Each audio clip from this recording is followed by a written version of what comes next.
नौजवान साथियों, दोस्तों, बुजुर्गों, अजीज बच्चों के खेल इस्लामी भाइयों, पर्दानशीन माँ और बहनों, अस्सलामु अलैकुम।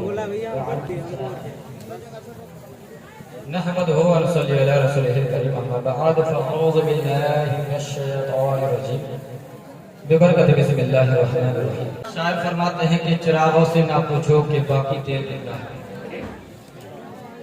चिरागों से ना पूछो कि बाकी तेल कितना है, ना ही सांसों से पूछो कि बाकी खेल कितना है। चिरागों से ना पूछो कि बाकी तेल कितना है, और ना ही सांसों से पूछो कि बाकी खेल कितना है। कब सांस अटक जाएगी किसी को पता नहीं।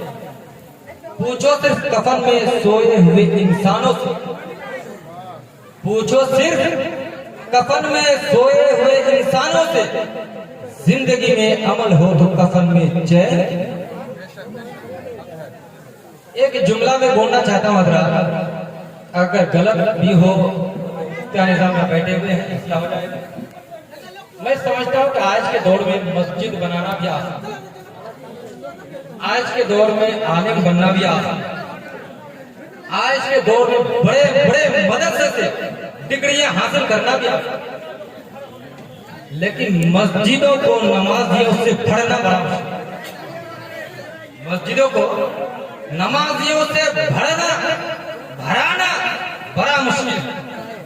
आलिम बनना आसान है, लेकिन आलिम व अमल बनना बड़ा मुश्किल। बड़े मदरसे से डिग्री हासिल कर लेना आसान है, तकवा बन के दिखाना बड़ा मुश्किल। तकवा बन के दिखाना बड़ा मुश्किल है। आज गांव में, हर गांव में 2000-4000 आदमी रहते हैं, लेकिन मस्जिदों का हाल क्या है? क्या हाल बना के रखे हैं? 4-5-2-3 नमाज, इससे ज्यादा नहीं। कितने बड़े से बड़े खुतबा को बुला लीजिए, कितने बड़े से बड़े मुफ्तियान निजाम को बुला लीजिए, कितने जलसे प्रोग्राम करते हैं, लेकिन मस्जिदों में नमाजी है नहीं, सिर्फ 4-5, इससे ज्यादा नहीं। क्यों? कारण क्या है? सबसे पहली बात यह है कि हमारे दिल में खौफ खुदा नहीं, और खौफ खुदा ना होने की वजह क्या है? हमारे पास इल्म नहीं है, हमारे पास इल्म नहीं है, जिसकी वजह से आज लोग गुनाह करने वक्त सोचते भी नहीं है कि खुदा देख रहा। अरे सरकार फरमाते हैं, मन तरका सलात मुहम्मदन फकद कफर, जिसने एक वक्त की नमाज को जानबूझकर छोड़ दिया वो कुफ्र के हद तक पहुंच गया, वो कुफ्र जैसा काम किया। और जितनी नमाज आप लोगों की छूट रही है ना, जहन्नम के दरवाजे पर लिखा जा रहा है। और मस्जिद का मुकाम तो ये है कि सरकार फरमाते हैं, हम बना मस्जिद अल्लाह बनल्लाहु लहु बैतन फिल जन्नह। मस्जिद के नाम पर जिसने सिर्फ एक ईंट की बात करता हूं, जिसने एक ईंट लगा दी तो रब दोबारा का बता रहा उसके लिए जन्नत में महल बना।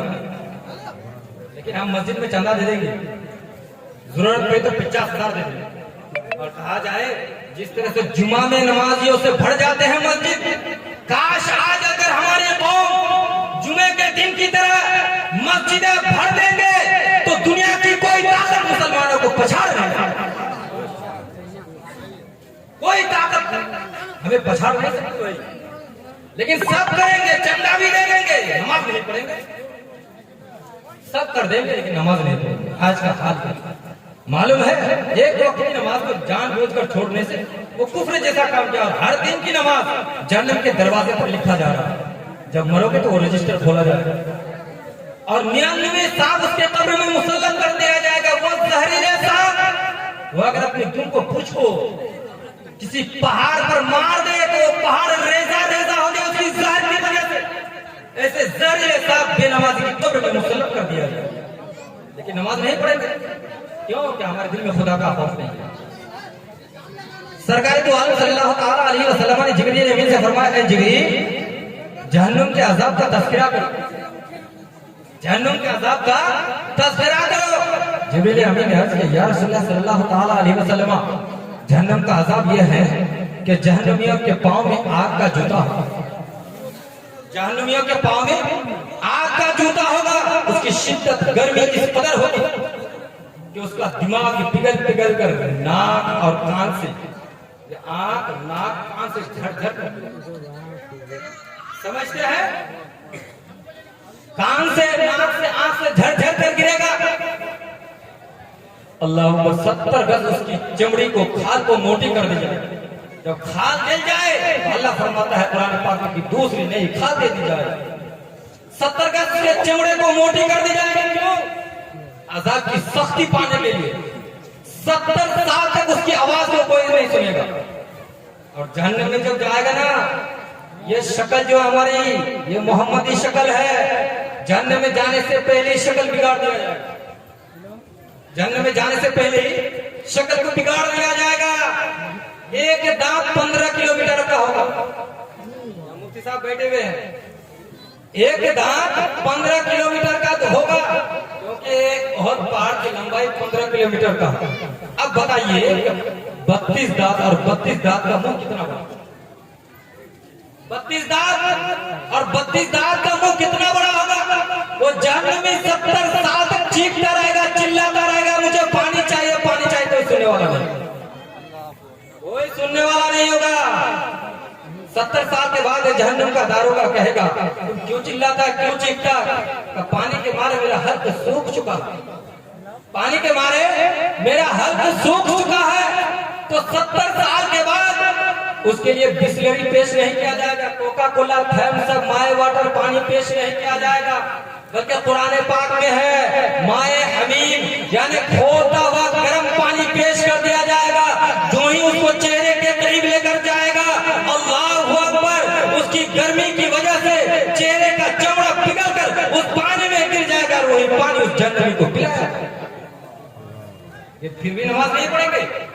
50,000 रुपए चंदा हमारे को लौट दो, चंदा दे देंगे। अरे भाई, चंदे से अगर जन्नत मिल जाती, पैसे से अगर जन्नत मिल जाती, तो फिर नमाज क्यों पढ़ते थे भाई? और अफजल इबादत है, हा? क्या समझते हो? इसे छोड़ दिए जाओगे? दुनिया में आए जानवर की तरह खाए पिए मर गए? नहीं मेरे दोस्तों बुजुर्गों, एक एक कतरे का भी वहाँ हिसाब दिया जाए। सरकार के वाले सल्लल्लाहु अलैहि वसल्लम ने फरमाया कि जब बंदे को कब्र में रखा जाता है तो 3 अज़ाब उस पर मुसल्लत कर दिया जाता है। अव्वल तो कब्र उसको, उसकी तब हुक्म है, उसको इस तरह से दबाएगी कि सरकार के वाले सल्लल्लाहु अलैहि वसल्लम ने सहाबाए किराम के सामने अंगुलियों को इस तरह से दिखा करके बताया कि इधर की पसली इधर हो जाए, समझते हैं? इधर की पसली इधर हो जाए। अल्लाह अकबर। फिर उसके कब्र में आग बरसाया जाएगा। फिर क्या होगा? उस कब्र में रहने वालों को आग के गुस्से से मारा, आग के गुस्से। मेरे दोस्तों इसीलिए कहता हूँ कि देखो, मस्जिद बनाते हो और मस्जिद का मकाम यह है कि जिसने मस्जिद में रोशनी की, रोशनी तो अल्लाह फरिश्ते को मुकर्रर कर देता है, और जो बंदा मस्जिद में रोशनी पहुंचाता है वो फरिश्ता क़यामत तक के लिए उस बंदे के लिए मग़फ़िरत की दुआ करता है। ये मस्जिद का मकाम है भाई। और आज के नौजवानों का हाल, नमाज तो दूर की बात भाई, अरे इतने गुनाह करते रातों दिन खुराफात में लगे हुए हैं, यहाँ तक कि अपने माँ बाप को भी नहीं, माँ बाप की नाफरमानी इस कदर करते हैं। ये क्या बताऊं मेरे दोस्तों बुजुर्ग, आज का हाल क्या है कि कुछ लोग मदरसा मस्जिद के नाम पर कुछ रुपया दे दिए और कहते हैं हम तो बहुत नेकी कर दिए। कुछ रुपया माँ बाप के नाम पर खर्चा कर दिए, कहते हैं हम इन्हें बहुत नेकी कर दिए। अरे जो लोग बहुत ज्यादा दीनदार होने का दावा करते हैं, जो लोग बहुत ज्यादा नेक बनने की बात करते हैं, कभी कभी उनकी जिंदगियों में शैतान के वरगलाने की वजह से वो अपने माँ बाप की नाफरमानियां करते हैं। और आजकल के नौजवान अपने माँ बाप की नाफरमानियों को गुनाह समझते नहीं है, यहाँ तक कह देते हैं अरे माँ बाप को डांटना, माँ बाप को गालियां देना, माँ बाप की बेइज्जती कराना। अच्छा ये माँ बाप की बेइज्जती नहीं तो क्या है? माँ खाना लेकर बैठी हुई है और बेटा मोबाइल में गेम खेल रहा है। माँ खाना लेकर बैठी हुई है और बेटा गेम खेल रहा है। अच्छा बाप जमीन पर बैठे हुए हैं और बेटा कुर्सी पर बैठा हुआ है। अगर समझा दे तो क्या कहते हैं? अरे तुम्हें क्या आता है? तुम तो अनपढ़ हो, जाहिल हो, गंवार हो, तुम तो सेठिया गए हो, तुम तो सेठिया गए हो, बूढ़े हो गए, तुम्हें कुछ आता जाता नहीं है, तुम तो पढ़े लिखे नहीं हो। अरे हम तो पढ़े लिखे हैं। सुनो सुन्नी जन्नती मुसलमान भाइयों, अपने सीने पर हाथ रखकर सोचो, प्यारे आका सल्लल्लाहु अलैहि वसल्लम का फरमान सुनो। हदीस पाक का मफ़हूम बता रहा हूँ कि माँ बाप की अज़मत क्या है, माँ बाप का मकाम क्या है। कयामत के दिन एक बंदे को हाजिर किया जाएगा जिसके पास बहुत सारी नेकियां होगी, हर नेकियां उसके पास मौजूद होगी, पहाड़ों जैसी नेकियां वो लेकर के आएगा। हज़रात मोहतरम, हदीस पाक का मफ़हूम है कि उसकी नेकियों को देखकर अहले महशर के हैरान होंगे कि इसके पास कितनी ज्यादा नेकियां है। जब उसकी नेकियां मीज़ान पे रखी जाएगी तो नेकियों से मीज़ान भर जाएगा। वो तसव्वुर करेगा कि अनक़रीब मैं जन्नत में जाने ही वाला हूँ। अल्लाह अल्लाह कुर्बान जाओ मेरे दोस्तों बुजुर्गों, जैसे ही वो तसव्वुर करेगा कि मैं जन्नत में जाने ही वाला हूँ, इतने में एक छोटा सा कागज का टुकड़ा गुनाह के पड़ले में गिर जाएगा और गुनाह का पड़ला भारी हो जाएगा। गुनाह का पड़ला भारी हो जाएगा और अल्लाह तबारक व तआला फरिश्तों को हुक्म देगा कि ओ फरिश्तों, इस बंदे को जहन्नम में ले जाओ और जहन्नम में ले जाकर फेंक दो।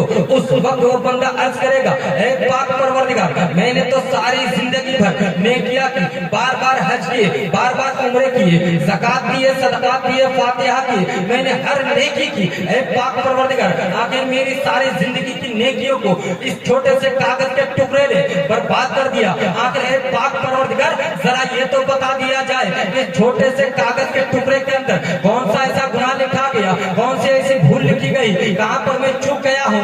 पाक परवरदिगार, आखिर मैं जन्नत जहन्नम में तो जा ही रहा हूँ, आखिर मुझे बता दिया जाए कि छोटे से कागज के टुकड़े के अंदर कौन सा ऐसा गुनाह लिखा गया है। तो कुदरत की तरफ से जवाब आएगा, ओ बंदे सुन ले, एक मर्तबा तूने सिर्फ अपनी माँ या अपनी बाप से सिर्फ चिल्ला के बात की थी।